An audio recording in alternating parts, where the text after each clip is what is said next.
guys, it's Robin, RsIslandCrafts, and welcome to my craft room. This is my Whip It Wednesday video where I'm going to show you what I've been working on in the craft room this week. Past Friday's tutorial was the dust mask, surgical mask, allergy mask, the reusable ones out of fabric. So if you've watched that video, you've seen the child version and the adult version. I was making quilt as you go pouches. I wanted to go ahead and do one in the batiks.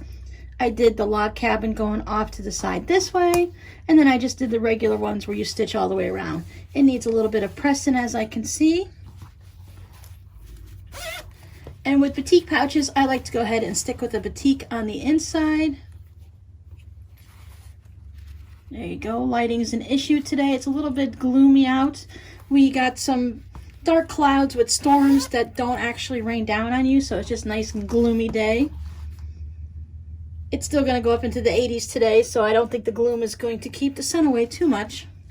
The sun likes to show up no matter what in the afternoon. And with the leftover batiks from working on the first pouch, I just took the little ones and I made this smaller pouch. I believe we've made one of these before in the past.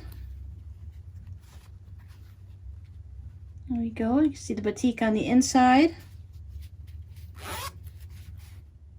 I think all of the bags you're going to see today are either in the shop already or going in the shop. So if you see anything you like, either let me know and I'll pop it in the shop, or go ahead and just grab it.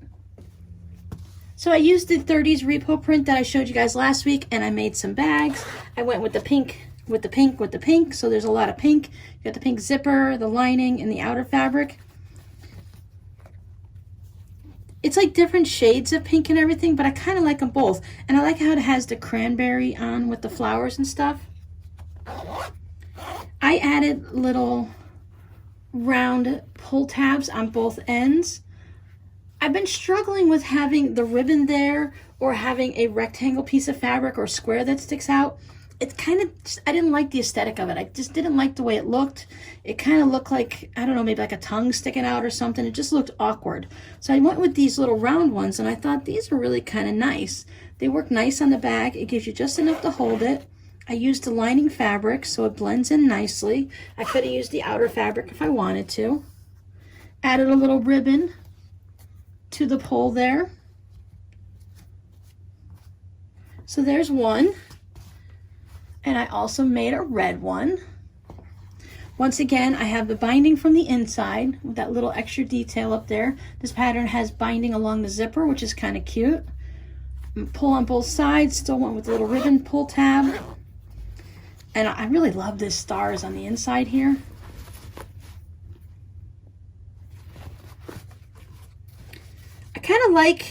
I like having the simple plain fabric on the inside, but when I can match it like this and it's a little surprise on what's inside of it, I like doing that too. This may look a little orange. It's looking orange to me through the phone, but it's an actual basic red. Then we have the cute little bunnies in the wagons. So here's our blue, still doing the circle tabs, or half circle, however you want to look at it. And little kitties on the inside playing ball, which is once again as part of the binding with a blue zipper. Sometimes I get lucky and I have just the right color zipper for everything. Did not have any more white or blue ribbon, so I have this gray that's on there. I have more white and blue ribbon, but it's buried in the ribbon bucket, and I was just trying to use up scraps. So I save all my little bits of ribbon too, because they work for projects like this. And the last one is the green. I really like this one too. I kind of like all of them, to be honest with you. And on the inside here, now this is not like my favorite fabric, but I do like the green on the outside. And it's a good use for putting something on the inside. Now this bag is going to be listed in the shop at a discount. When I was stitching it, I left a zipper on the outside. So not only did I sew the bag together with the zipper pull on the outside, but I also trimmed it off before I realized it. Then I had to go back in with some hand stitching. That's going to be easy to be seen. You see the little hand stitching through there? It's not very noticeable when you're, because it's when you're in the pouch here and you look at it. It's way down into the corner down there, into where it's sewn together. So it's not that bad, but because I did have to hand stitch that part, you can see the stitches and it does look different. I'm gonna go ahead and list this one for a little bit of a discount, but it's a perfectly usable bag. They look really nice. I like them all together. They would work great in a set. If you're storing something in your craft room or something in them, you could put thread in it, or you could put your scissors and your rotary cutters or anything like that. So they do look really cute together. And then since I was working on the rounded pouches, I went ahead and made some dumpling bags. This is a free pattern by michellepatterns.com. So I have this cute little sunflower pattern on the outside. These bags are pretty small. They're about 6 inches this way and about 3.5 inches this way. It's great to put a little bit of, you can just take this with you to throw into a purse if you don't want to have like a whole wallet and you're taking it to like the gym or something like that. You could put your ID in it. You could put your debit or credit card, a little bit of cash. You could put chapstick, lipstick. You can use it as a little coin pouch. You could put notions in it. I think this would be a great notions pouch to throw into your project bags. And on the inside for this one, I have the giant sunflowers. I love sunflowers. I actually just picked up a couple packet of seeds so that I can plant them at the house again. They grow really well here in the spring. They grow really well here in the fall too. So there is the first pouch. And then I thought, well, if I made the pouch with the plaid on the outside and the big sunflowers on the inside, I'm going to go ahead and reverse it, put the big sunflowers on the outside, and I was able to get it just on the pouch just right so that the big sunflowers were front and center. And then on the inside, I went with the plaid. These still need to have their little ribbon put on or something put on to make it to pull a little bit easier to use. But I thought these were adorable. And then because I had so much fun making these are such a quick project, then I cut out and I started quilting a bunch of them already. So I've got more to work on this week. I have the gray and pink plaid from one of the previous projects that we worked on. We worked on the long infinity scarf where we put a pocket in it. I was sent some Canadian fabric, so I put some of that into a pouch. Plenty left over to still work with other things. I've got the hearts and strawberries and cherries. And of course, this has got batting fuzz on it from the other one sitting on it, so that's going to have to get lint rolled. I've got the doggies. This time I actually put a seam in the bottom, so when you sew up the pouch, your dogs are going to be right side up on both sides. So we wouldn't want to have any upside down doggies. This is from my personal stash that I don't normally use for the shop, but I thought this makes such a sweet little pouch that I went ahead and I used this up. It's just a small bit of it. I still have plenty to make something for myself. I have a little Hello Kitty fabric. And then this is actually fabric from the back of a quilt that I've made for our couch. So I'm going to get these all sewn up. I have all linings and zippers and everything picked out for them. So at this point, it's just a simple part of adding the zipper, adding the lining, of course, and just stitching up the ends. It's a really easy pattern. I did a video on how to do this for the patrons. It was just out this past Sunday. So if you guys have access to that, go check that out. So it shows how to make these cute little pouches. They're really quick and easy. They would make great gifts. They're perfect for like shows and stuff because the amount of time and fabric you have in it based on what you can sell it for a price and stuff, I think it would be really good at a craft fair or such like that. So if you're interested in any of these, I'm going to be putting all of these in the shop hopefully this week as soon as I get them finished and listed. But if you are interested in any, let me know right now in the comments or send me an email or something, and I'll go ahead and list the bag right away and make sure I make that one first for you.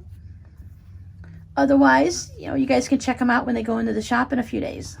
So that's pretty much everything that I've been working on this week. I have been out of the house for several days, so I didn't have as much crafting time as I usually have. I don't remember if I discussed this on last week's Whip It Wednesday, but last week previously, I also cut out all the batting for all those baby quilts and lap quilts that I was working on last year. So I have those all ready to go. I just need to get to the next phase now, which would be to get the backing fabric. And since most of them are 36 to 42 inches. I'm going to be able to just use some yardage on it. I just have to get into the stash and decide which fabric will look better on which backing of which quilt. Since most of them are pretty well scrappy, that allowed me to go ahead and use any fabric on the back. Some of them have backing fabric, some of them have binding, but most of them have neither. So that's something I'm working on now. I also finished one of those mystery gifts, that is super secret ones that I was working on that I never got done in time for Christmas. I forgot to show that to you last week also, so I'm going to put a picture up here.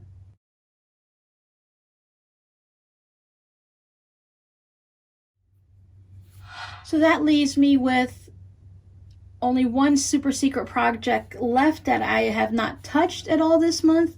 So that was going to be a surprise gift, then it was going to be a Christmas gift. So now we're back to it being a surprise gift. So the original tensions is going to work fine for it.